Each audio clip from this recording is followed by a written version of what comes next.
కరణీయ మెత్త సుత్తం నుండి మనం తెలుసుకోవలసిన ముఖ్య విషయాలు ఇవి.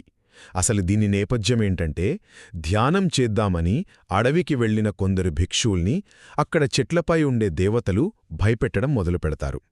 సరే, వాళ్లు బుద్ధుడి దగ్గరికి వెళితే ఆయన వాళ్లకి కత్తికన్నా పదునైన ఒక ఆయుధాన్నిస్తారు. అదే ఈ కరణీయ మెత్త సుత్తం.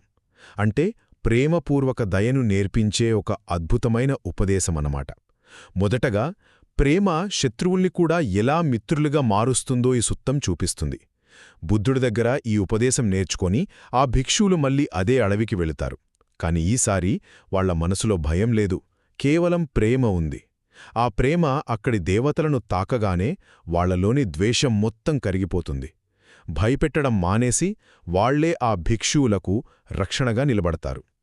ఇక రెండవది, హద్దులేని ప్రేమలు పెంపొందించుకోవడం. ఇక్కడొక అద్భుతమైన పోలిక ఉంటుంది. ఒక తల్లి తన ఒక్కగానొక బిడ్డను ప్రాణం పెట్టి ఎలా చూసుకుంటుందో, మనం కూడా సర్వప్రాణుల పట్ల అచ్చం అలాంటి ప్రేమే పెంచుకోవాలి. ఇందులో ఎలాంటి వివక్ష ఉండకూడదు. బలమైనా బలహీనమైనా, దగ్గరున్నా దూరంలో ఉన్నా, కనిపించని ప్రతీ జీవి పట్ల ఈ మైత్రిని చూపించాలి. ఇలా ఎల్లప్పుడూ ప్రేమభావనతో ఉండటాన్నే బ్రహ్మవిహారం, అంటే ఉన్నతమైన జీవన విధానమంటారు. చివరిగా, ఈ ప్రయాణం నైతికతతోనే మొదలవుతుంది. అంటే మైత్రీ ధ్యానం చేయడానికి ముందు మన ప్రవర్తన సరిగ్గా ఉండాలి. నిజాయితీ, నిగర్వం, సంతృప్తి, ఇలాంటి ఒక 15 నైతిక లక్షణాలను అలవరుచుకోవాలి.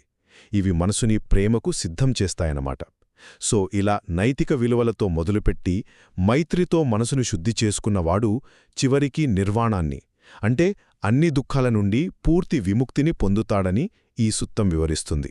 సో బయటి శత్రువునైనా, మనసులో ఉన్న ద్వేషాన్నైనా గెలవడానికి ఉన్న అసలైన ఆయుధం మైత్రి మాత్రమేనని ఈ సుత్తం స్పష్టం చేస్తుంది.